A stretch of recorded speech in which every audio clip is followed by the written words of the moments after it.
illa anfusahum wa ma yashkurun. Fi qulubihim maradun fazadahumullahu maradan wa lahum adzabun alimun bima kanu yakdzibun. Dan dari sebagian manusia ada yang berkata, kami beriman kepada Allah dan kami beriman dengan hari akhir. Maka Allah katakan, sesungguhnya mereka tidak beriman dengan keduanya. Mereka sedang menipu Allah dan orang-orang yang beriman, dan tidaklah mereka melakukan penipuan kecuali terhadap diri-diri mereka sendiri, dan mereka tidak sadar. Dalam hati mereka ada penyakit, maka Allah tambah penyakitnya, dan bagi mereka azab yang sangat pedih terhadap apa yang mereka dustakan.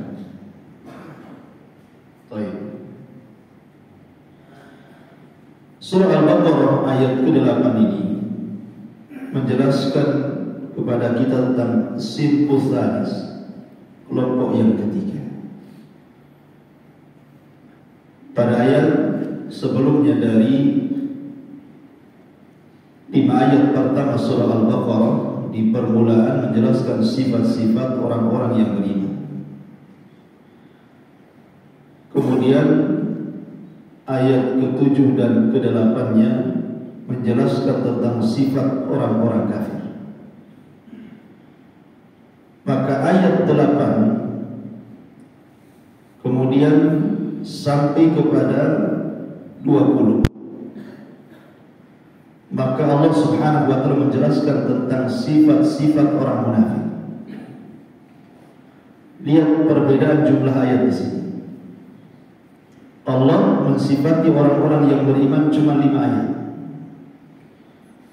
Kemudian setelah itu Allah sifati orang-orang kafir dengan 2 ayat. Tetapi ketika Allah sifatkan orang-orang munafik dari ayat 8 sampai ke 20, maknanya 18 ayat bicara tentang munafik. Dan ulama mengatakan bahwa kalau kita membuka Al-Quran dari awal sampai akhir, ada sekitar 340 ayat 340 ayat yang bicara tentang sifat-sifat munafik. Jauh lebih banyak dibandingkan sifat-sifat orang yang beriman dan orang-orang kafir. Kenapa demikian ayat? Banyak sekali menjelaskan tentang sifat orang munafik, sampai satu Quran 340 ayat bicara tentang orang munafik. Karena bahayanya kelompok yang ketiga ini. Dia lebih bahaya dibandingkan Yahudi dan Nasrani. Bahkan lebih bahaya dibandingkan orang musyrik sendiri. Karena sudah saya jelaskan, level kekafiran yang paling tinggi adalah munafik.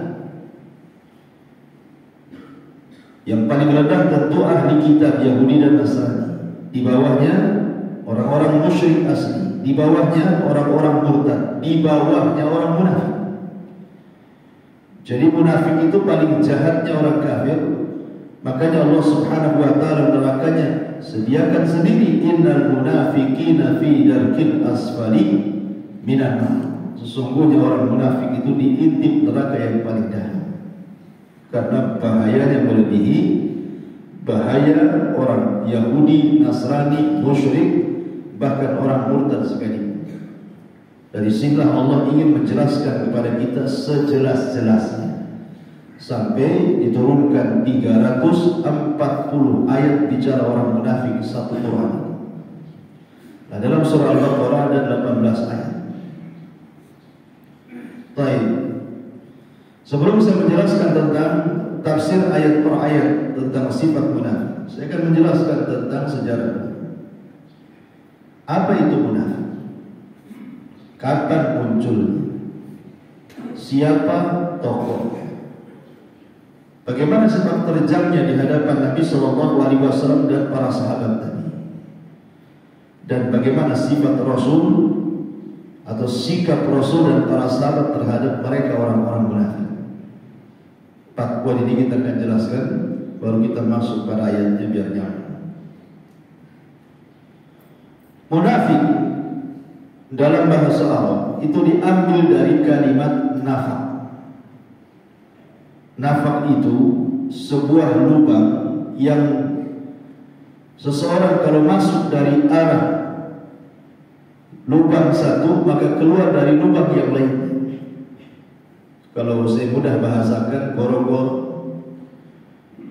Kalau ada sampah masuk dari atas, keluar dari bawah. Begitulah orang munafik. Orang munafik masuk Islam lewat lisannya, tapi keluar dari Islam lewat hatinya.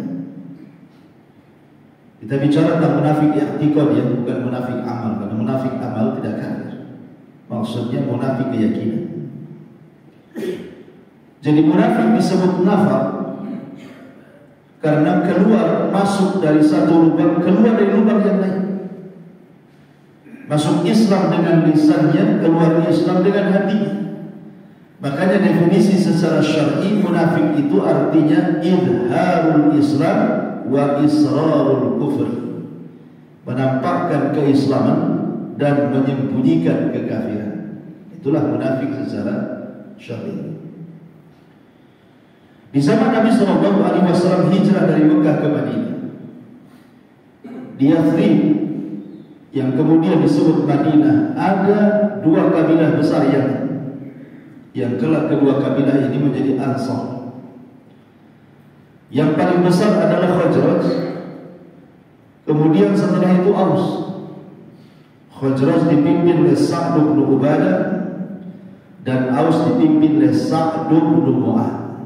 Dua-duanya sama.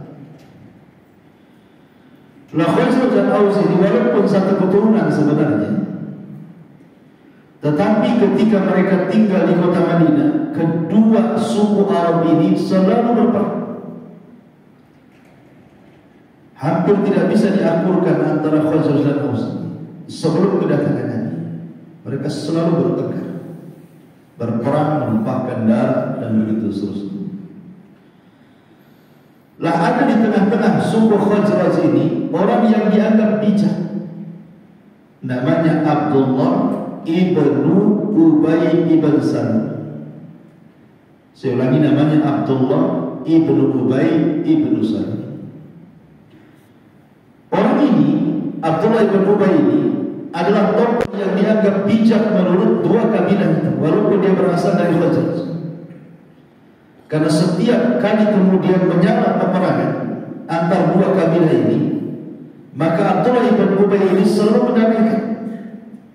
Sehingga sering terjadi perdamaian dan tidak jadi perang. Yang mendamaikan ini Abdullah ibn Ubay. Saking cerdas dan piawainya mendamaikan 2 kabilah yang hendak perang, akhirnya digadang-gadangkan oleh 2 suku besar suku Arab Madinah ini ingin menjadikan Abdullah ibn Ubay ini pemimpin mereka berdua. Aus ingin mengangkat beliau jadi pemimpin, Khazraj pun sama. Dari sini kita tahu kedudukan Abdullah ibn Ubay ibn Salul. Lah ketika Nabi SAW hijrah dari Mekah ke Madinah, rupanya 2 suku yang suka perang ini masuk Islam pula dua-duanya. Tidak ada satupun yang berasal dari 2 suku tersebut kecuali masuk Islam.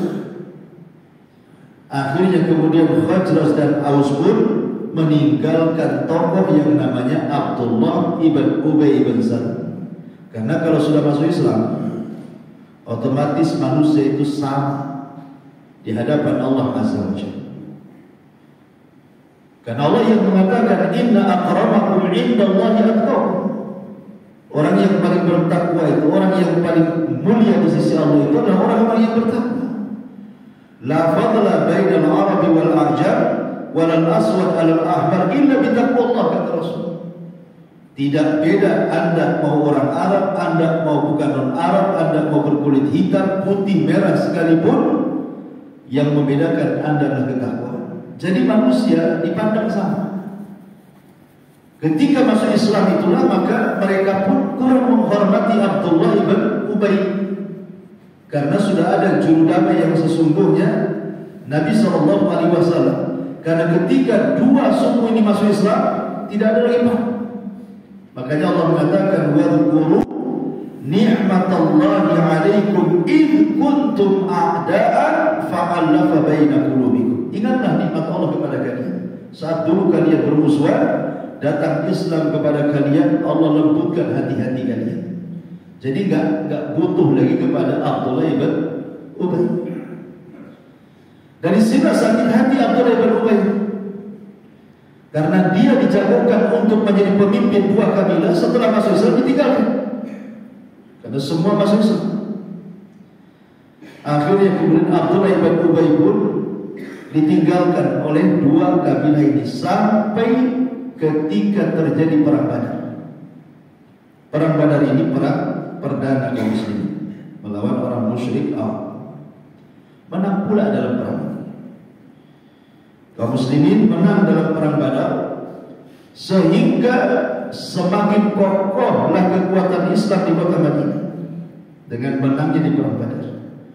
Ketakutanlah Abdullah ibn Ubay ibn Salul. Kemudian akhirnya masuk Islam, pura-pura masuk Islam. Dari sini menunjukkan bahwa sebab munculnya munafik, kenapa? Karena kuatnya Islam. Kalau Islam menguat, muncul munafik. Kalau Islam melemah, tidak ada munafik. Lihat ketika Nabi berada di Mekah, Islam lemah, ditekan orang-orang kafir musyrik. Makanya di periode Mekah nggak ada orang munafik. Di Mekah itu cuma ada dua, mukmin, kafir. Munafik itu baru muncul di Madinah. Kenapa? Ketika Islam kuat.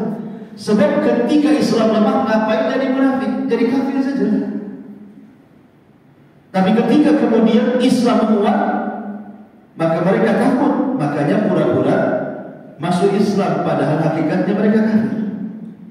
Maka sebab munculnya kemunafikan itu karena kuatul Islam, kekuatan Islam. Maka muncul orang-orang munafik. Kalau lemah nggak ada munafik, langsung aja jadi kafir. Ma'asyiral muslimin yang dimuliakan Allah Azza wa Jalla.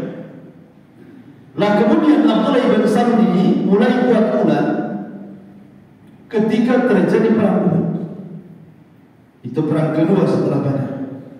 Dia buat ulah, itu ulah pertamanya Abdullah ibn Ubay. Karena memang dia masuk Islam terpaksa. Sebab kalau dia gabung bersama Yahudi dan Nasrani di kota Madinah, otomatis jika diperangi jadi terpaksa dia masuk Islam untuk menjaga darah dan keluarganya. Akhirnya kemudian Abdullah ibn Ubay ini mengumpuli para sahabat dalam perang Uhud ini. Sampai 300 sahabat lebih tidak ikut perang.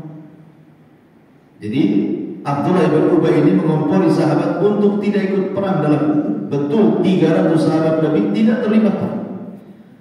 Padahal perang Uhud itu perang dendamnya orang-orang musyrik Arab, sehingga mereka membawa tentara jauh lebih besar dibandingkan Badar. Makanya Rasul mengalami kekalahan di perang Uhud ini. Salah satu penyebab kekalahannya karena ulahnya munafik. Tokohnya presidennya Abdullah ibn Ubay ibn Salul, bayangkan ngumpuli orang sampai 300 pasukan gabungan. Kemudian terjadi lagi di perang Muraisi. Di perang Muraisi, ketika ada dua sahabat, satu dari Muhajirin, satu dari Ansar, rebutan Muraisi. Makanya perang ini disebut perang Muraisi. Entah mengapa kemudian berselisih soal air. Maklum di zaman itu kan air sulit. Bukan kayak kita air banyak gitu ya. Untuk minum saja sulit. Jadi ketika dapat sumur rebutan. Tiba-tiba kemudian seorang Muhajirin ini memukul pantatnya orang Ansar. Dan orang Arab itu beda dengan kita. Kalau kita dipukul pantat biasa saja, tapi jangan pukul kepala. Tapi orang sana terbalik, pukul kepala tidak ada masalah. Tapi kalau pukul sebelah pantatnya jadi masalah. Itulah bedanya kita dengan mereka. Ya, kalau kita dipukul kepala gitu ya, murka kita. Itu penghinaan kan. Tapi kalau ditepuk pantatnya biasa aja. Tapi orang Arab dibalik, marahnya. Sehingga orang-orang Ansar marah, merasa tersinggung dengan pemukulan itu. Akhirnya kemudian dia pun berteriak kepada orang-orang Ansar, "Ya lal Ansar, ya lal Ansar." Wahai orang-orang Ansar, Muhajirin sudah memukul pantat saya, sudah menghina saya, bantu saya. Datanglah, kebetulan ada sebagian orang Ansar dekat dari situ. Datang dan hampir memukuli orang Muhajirin. Orang Muhajirin tak mau kalah juga, panggil juga dia orang-orang Muhajirin yang lain yang ada di sekitar situ. "Ya lal Muhajirin." Datang orang Muhajirin yang lain karena melihat kawannya mau dipukul. Hampir terjadi baku hantam. Dua kelompok dari Muhajir dan Ansar ini sampai sampai kepada Rasul. Kemudian Nabi SAW mendamaikan keduanya dan mengatakan, "Da'uhu fa innahu muntin." Apa-apaan kalian berteriak-teriak ala jahiliyah, tinggalkan cara-cara kalian adalah cara-cara jahiliyah. Akhirnya kemudian Abdullah ibn Ubay yang ada di situ ngomong sama teman-temannya yang munafik, "Lihat bagaimana si Muhammad dan para sahabat itu sudah kita kasih makan, tiba-tiba mereka akan menerkam kita." Kemudian mengucapkan kalimat qatl dalam bahasa Arab, ta'kulu kalbah. Kau beri makan seekor anjing supaya setelah gemuk anjing itu ya'kulu memakan kamu. Bayangkan Abdullah ibn Ubay mengistilahkan Rasul dengan sebutan anjing. Itu sama dengan anjing yang kita besarkan, sudah besar pula dia menerkam tuannya. Tidak bersyukur orang-orang anjing. Kemudian Abdullah ibn Ubay bersumpah dan mengatakan, "La in raja'na ila al-Madinati la nukhrijanna al-a'azzu minhal adhal." Nanti kalau sampai di kota Madinah, kami orang-orang mulia akan mengusir mereka orang-orang hina, maksudnya Rasul dan orang-orang Muhajir. Ya, begitulah makarnya Abdullah ibn Ubay, munafik Madinah. Sampai kemudian semakin terang kemunafikan ini ketika terjadi perang Tabuk. Perang Tabuk ini adalah perang yang terakhir yang dilakukan Nabi dan yang dipimpin Nabi SAW, dan musuhnya orang Nasrani. Karena ketika itu sudah tidak memerangi lagi orang-orang musyrik Arab, karena semua orang musyrik sudah masuk Islam, karena terjadi setelah Fathu Mekah. Kemudian juga orang Yahudi sudah terusir dari kota Madinah, jadi tidak punya musuh dari dalam negeri. Sehingga Rasul memulai perang melawan Romawi Nasrani, dan itu terjadi di dua peperangan, pertama Mu'tah dan yang terakhir di Tabuk. Jarak Madinah ke Tabuk itu jauh sekali, dan ketika itu memang cuacanya musim panas sekali, sehingga orang-orang munafik mulai kerusak-kerusuk dan mengatakan, "La tanfiru fil har." Jangan kalian berangkat, ini panas sekali, ngapain? Belum sampai kita sudah lelah, matilah kita kalau perang. Maka Allah Subhanahu wa taala turunkan ayat, "Qul naru jahannam asyaddu har." Katakan ya Muhammad kepada orang munafik itu, api neraka jauh lebih panas dibandingkan api matahari. Akhirnya kemudian sebab itulah mulai terbongkar nama-nama orang-orang munafik di perang Tabuk ini. Jibril turun kepada Rasul memberitahu setiap nama orang munafik. Maka Rasul memanggil Hudzaifah bin Yaman. Kemudian mengatakan, "Ya Hudzaifah, uktub asma'il munafiqin." Tolong catat nama-nama munafik ini. Ini datang dari Jibril. Tetapi ingat, jangan beritahu siapa. Makanya sejak itu Hudzaifah disebut sirrun nabi, pemegang rahasia Nabi. Dan Hudzaifah termasuk ashabus suffah. Jadi Hudzaifah menulis semua orang munafik. Lah ketika perang Tabuk ini, orang-orang munafik saat punah, mereka bergerombol. Kemudian mereka mengatakan kepada Nabi SAW dan para sahabat yang sedang beristirahat, mereka mengatakan, "Ma ra'ayna akdzabu al-sunnah wa la arghabu butuna wa la ajbalu inda liqa'i min haula. Aku tidak pernah melihat kaum yang dusta ucapannya, rakus dalam dunia, pengecut ketika berjumpa dengan musuh kecuali mereka. Maksudnya Rasul dan para sahabat. Sampailah perkataan ini kepada Rasul. Ada anak muda mendengar. Kemudian namanya Zaid bin Thabit mendengar ucapan munafik dan hendak melaporkan kepada Nabi. Tapi sebelum dia datang, Jibril sudah turun dulu memberitahu ucapan orang-orang munafik. Maka kemudian turun ayat. Allah Subhanahu wa taala mengatakan, "Wala in sa'altahu la yaqulunna innama kunna nakhudhu wa nal'ab. Qul abillahi wa ayatihi wa rasulihi kuntum tastahzi'un la ta'tadiru qad kafartum ba'da imanikum." Kemudian turun ayat ini, mereka dipanggil. Apa betul kalian mengucapkan kalimat ini? Mereka mengatakan, wala in sa'altahum, jika kau tanya mereka, innama kunna nakhudhu wa nal'ab, Rasul, kami hanya main-main saja, sendau guru saja. Enggak ada sungguhan kok ngomong begitu. Biar perjalanan pulang ini tidak melelahkan sambil bergurau. Tapi kenapa bergurunya seperti itu, menghina Rasul dan sahabat? Makanya Allah turunkan, katakan ya Muhammad, apakah dengan Allah, dengan Rasulnya dan ayat-ayatnya kalian mengolok-olok? Katakan kepada mereka, jangan cari alasan kalian telah kafir setelah keimanan kalian. Akhirnya Rasul naik unta, dia bacakan ayat ini. Orang munafik narik-narik pelana unta supaya dimaafkan Rasul, tapi Rasul tidak memaafkan. Sampai datang ke kota Madinah. Nah, ketika itu nama-nama orang munafik ada yang bocor. Bocor ke tengah-tengah para sahabat. Di mana tokohnya bocor. Nama tokohnya itu Abdullah ibn Ubay. Ini diketahui banyak para sahabat bahwa dia tokoh munafik. Entah bagaimana caranya, kok bisa bocor dari tulisan Hudzaifah. Sehingga kemudian banyak para sahabat datang kepada Rasul mengatakan, ya Rasulullah, da'ni adrib unuqah. Rasul serahkan si Abdullah bin Ubay kepada aku, penggal dia lehernya. Banyak sahabat yang menawarkan, termasuk Umar, menawarkan diri kepada Rasul dan mengatakan, ya Rasulullah, da'ni adrib unuqah, serahkan kepada aku si Abdullah bin Ubay itu, ku penggal hari ini juga lehernya, ku bawa kepalanya kepada. Tetapi kemudian Nabi SAW terdiam.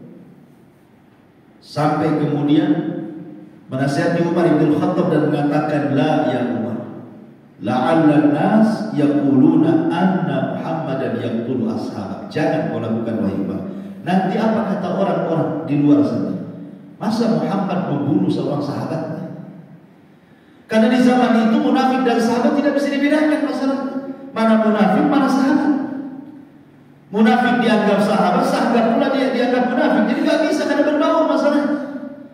Nanti kalau Rasul menyuruh membunuh Umar, membunuh Abdullah bin Ubay, nanti apa kata orang? Disangkanya Muhammad membunuh salah seorang sahabat. Nanti orang gak mau masuk Islam, takut. Maka Rasul melarang Umar untuk membunuh mereka dan tetap bermuamalah dengan orang munafik layaknya bermuamalah dengan orang Muslim. Ketika mendengar banyak sahabat yang menawarkan diri, datanglah anaknya baik, anaknya Abdullah namanya.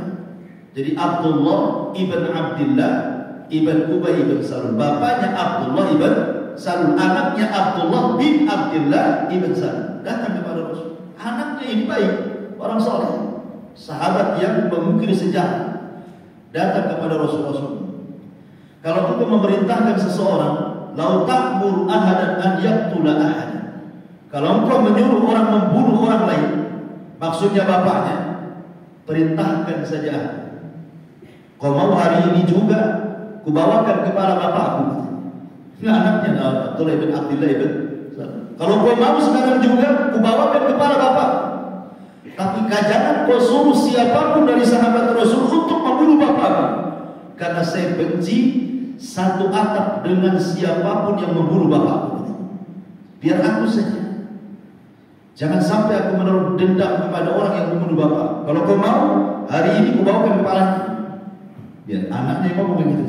Abdullah ibn Salul. Tapi Rasul mengatakan, Rasul tidak mengatakan kepada Abdullah bin Mas'ud, tidak menyuruh siapapun membunuh bapak. Ma'asyiral muslimin dimuliakan Allah Azza wa Jalla. Artinya kemudian Abdullah bin Ubay Salul meninggal bukan karena dibunuh, tapi karena sakit. Kemudian dia pun meninggal tokoh.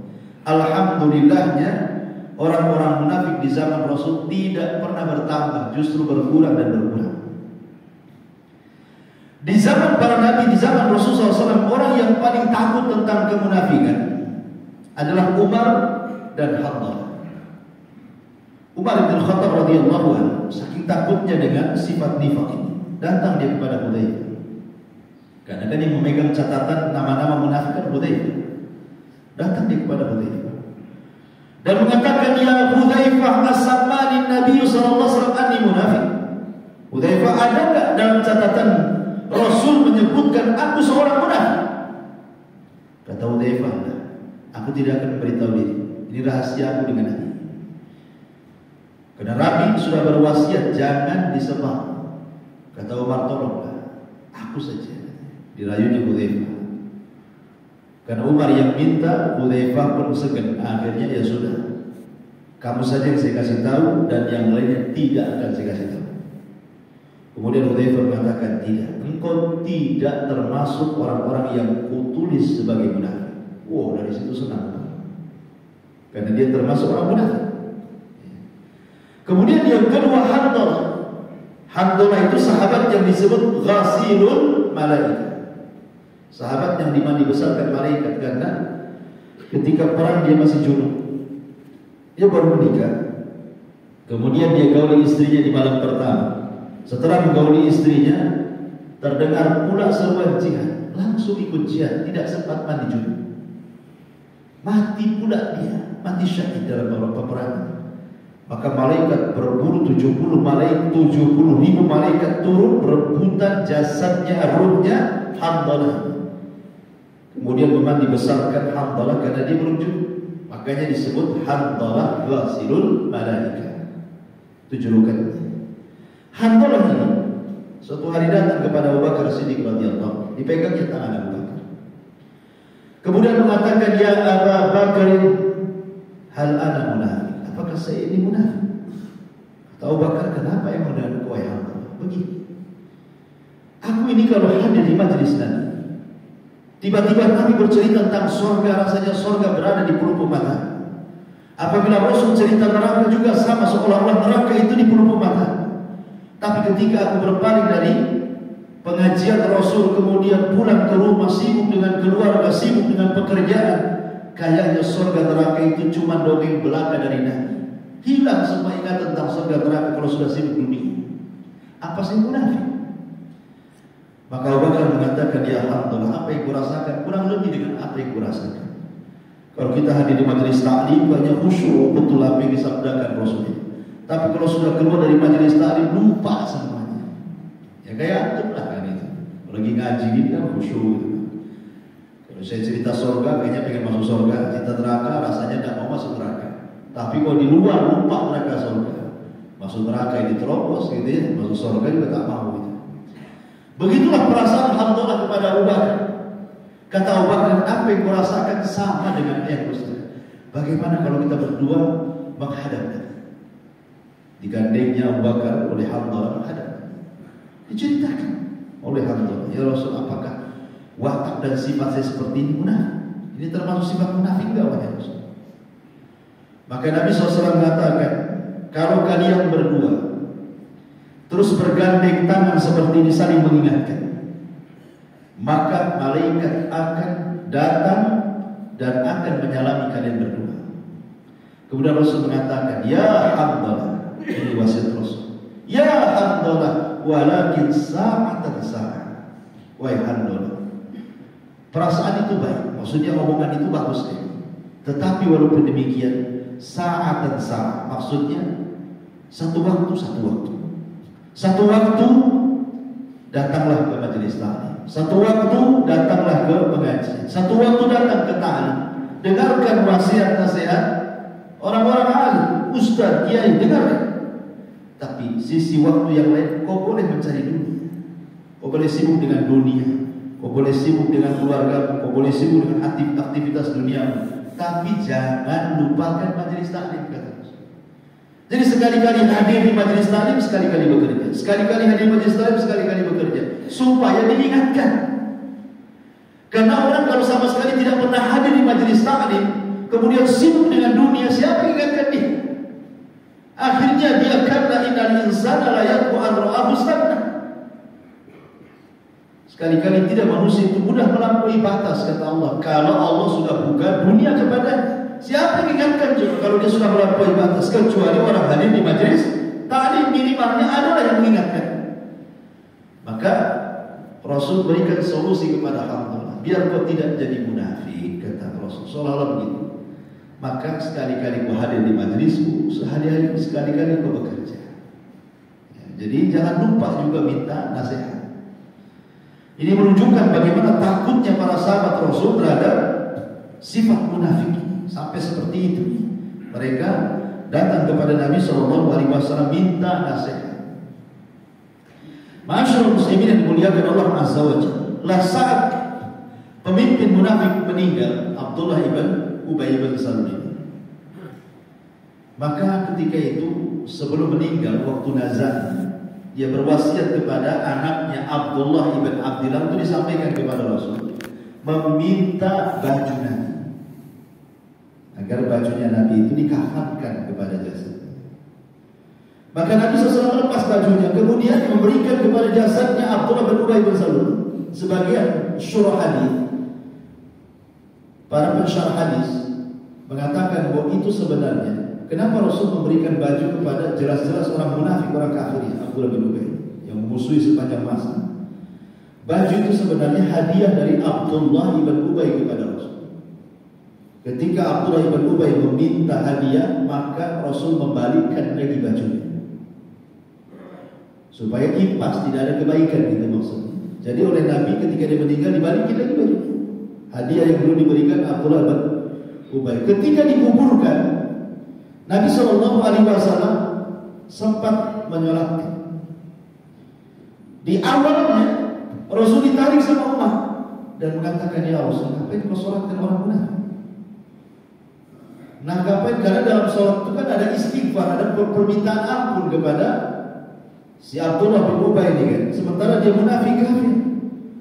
Kata Nabi SAW, seandainya aku harus menambah meminta ampunku lebih daripada 70 kali untuk dia, aku akan tambah. Ya, walaupun demikian Rasul masih memiliki sifat rahmat kepada munafik ini. Ada kesempatan gitu, mudah-mudahan Allah mengabulkan. Tetapi kemudian setelah Rasul sholat, turun ayat menguatkan pendapat Umar, la tusalli ala ahadin minhum mata. Tidak boleh kau sholat lagi di hadapan munafik, dan tidak boleh lagi berdoa untuk mereka selamanya. Teguran Rasul karena sudah menjelaskan Abdullah bin Ubay turun membenarkan ucapan Umar. Kenapa? Karena mereka orang kafir. Munafik itu kan kafir, bahkan sekafir-kafirnya orang kafir itulah munafik. Tapi sekali lagi saya katakan bukan munafik amal, tetapi munafik keyakinan. Kalau munafik amal itu tidak mengeluarkan dari Islam, seperti Rasul mengatakan tanda-tanda munafik, kalau ngomong dusta, kalau janji khianat, itu namanya munafik amal itu. Itu tidak mengeluarkan dari Islam. Kalau orang punya amalan munafik seperti ini karena tidak meyakini, dia kafir. Tapi munafik i'tiqad ini seperti orang-orang orientalis.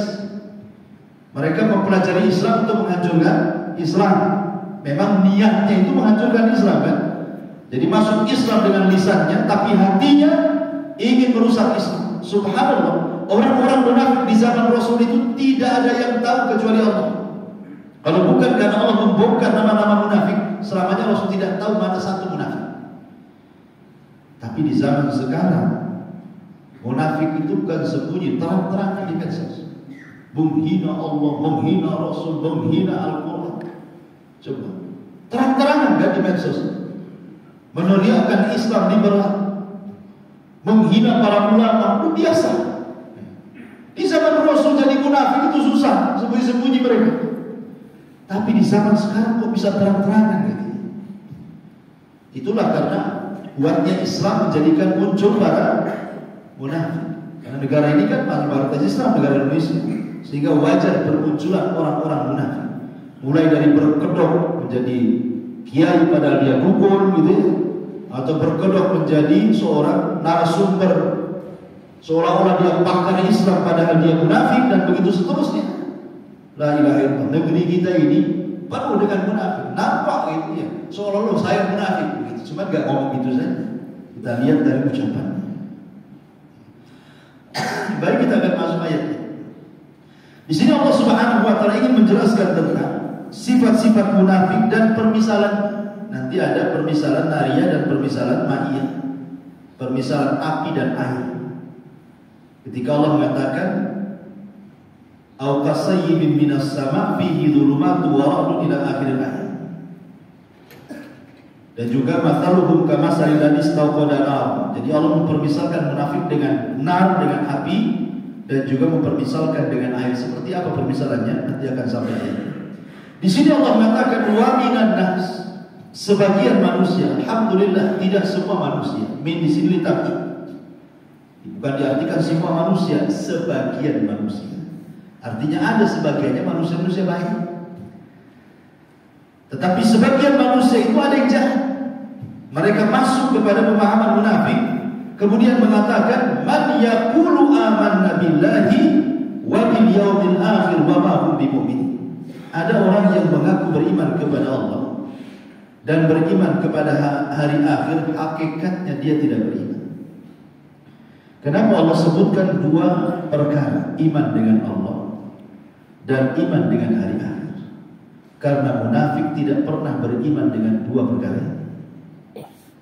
Tidak pernah beriman dengan dua perkara. Maksudnya beriman kepada Allah, beriman dengan kabar-kabar yang Allah habarkan dalam Al-Quran. Benarkan kabar. Orang munafik tidak pernah membenarkan kabar di Quran. Kemudian juga beriman dengan Allah, artinya beriman dengan perintah-perintahnya dan larangan-larangannya. Orang munafik gak gubris itu. Mau melanggar perintah, mau kemudian juga melanggar, masuk ke larangan, gak peduli mereka. Kemudian wabil yaumil akhir. Orang munafik gak yakin kalau dia akan berjumpa dengan Allah. Orang munafik gak yakin kalau dia mati akan dihisab, akan berjumpa dengan Allah. Itu gak yakin orang munafik. Makanya sholatnya orang munafik itu tidak berharap sedang berjumpa dengan Allah. Padahal Allah mengatakan wa innaha lakabiratan illa 'alal khashiyin alladzina yadhunnuna annahum mulaqu rabbihim. Sholat itu berat kecuali bagi orang-orang yang khusyuk. Siapa orang yang khusyuk? Orang yang yakin kalau dalam sholatnya dia sedang berjumpa dengan Allah, dengan Rabb mereka. Tapi orang munafik gak ada keyakinan dalam sholat berjumpa dengan Allah. Kenapa? Karena Allah mengatakan fawailul lil musallin alladzina hum an salatihim sahun alladzina hum yura'un. Jadi sholatnya orang munafik itu yura'un saja. Wala yadhkurunallaha illa qalila. Sudah sholatnya hanya ingin dipuji manusia saja, dan mereka tidak berzikir kecuali sedikit dengan Allah. Sedikit sholatnya ngebut-ngebut, cepat-cepat, kalaupun khusyuk ria, habis sholat pun tidak ingat zikir gitu. Karena memang niat mereka itu bukan mencari pahala, hanya ingin mencari pujian manusia. Makanya Allah sebutkan dua perkara di sini. Amanna billahi wa bil yaumil akhir. Maka kita bisa rasakan dalam kehidupan kita.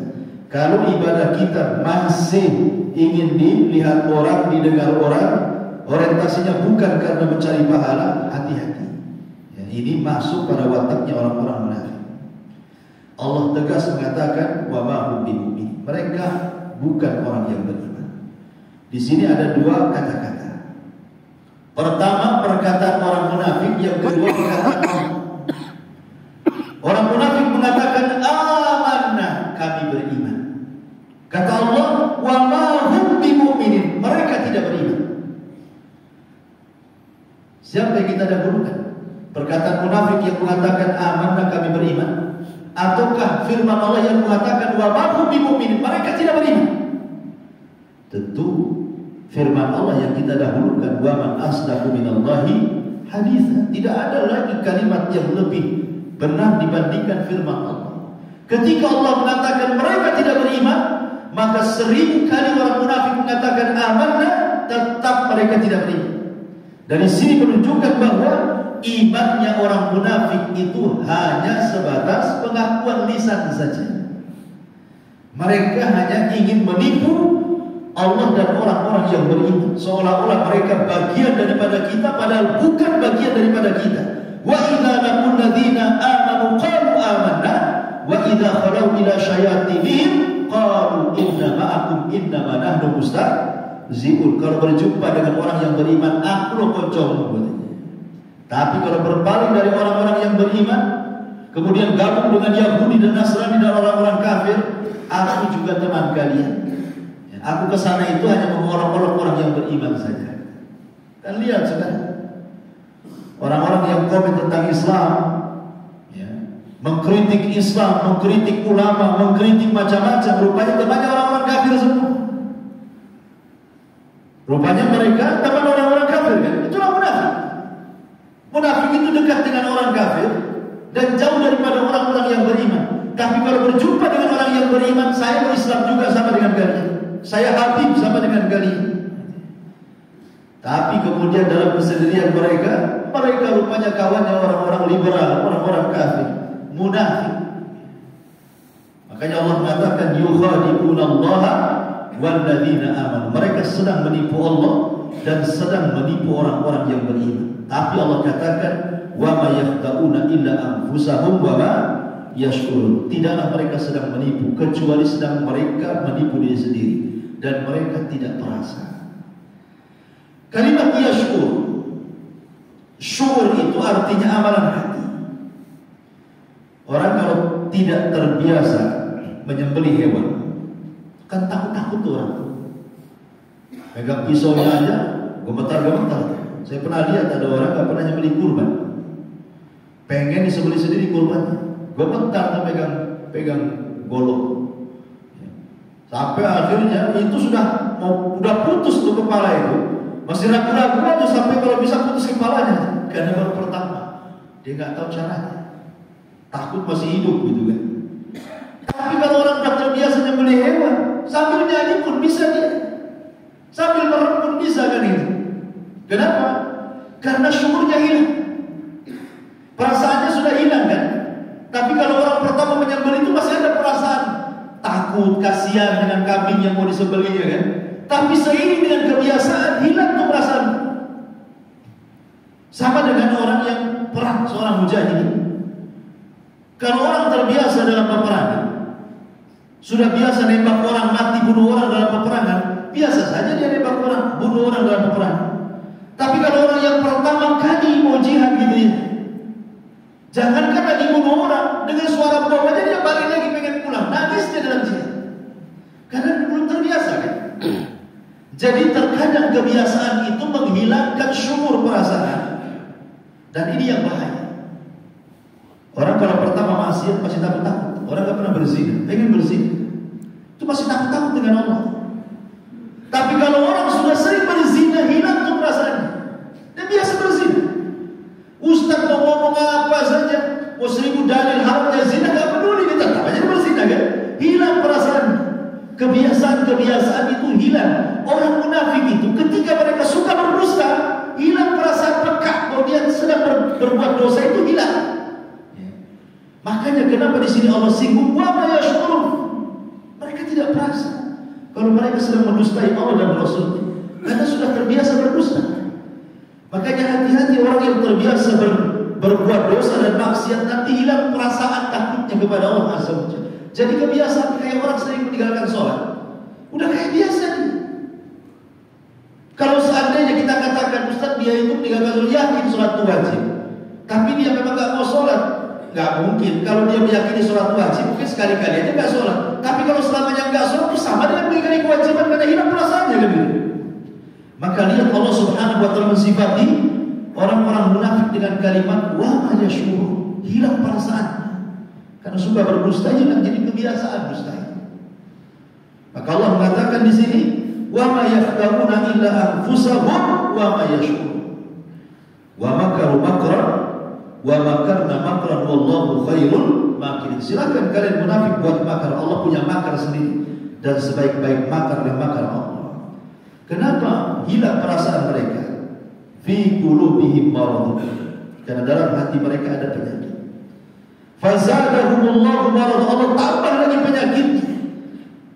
Dan kelak pada hari kiamat walahum adzabun alim, bagi mereka azab yang sangat pedih, bima kanu yakdzibun, karena mereka suka berdusta. Mereka berdusta kepada Allah dan berdusta kepada orang-orang yang beriman. Seperti apa penyakit orang-orang munafik? Marad di sini, ini pembahasan yang panjang. Insyaallah kita lanjutkan besok. Mudah-mudahan ada manfaatnya. Subhanallah hamdika asyhadu an la ilaha illa anta astaghfiruka wa atubu ilaik. Wallahu ta'ala. Assalamualaikum warahmatullahi wabarakatuh. Waalaikumsalam.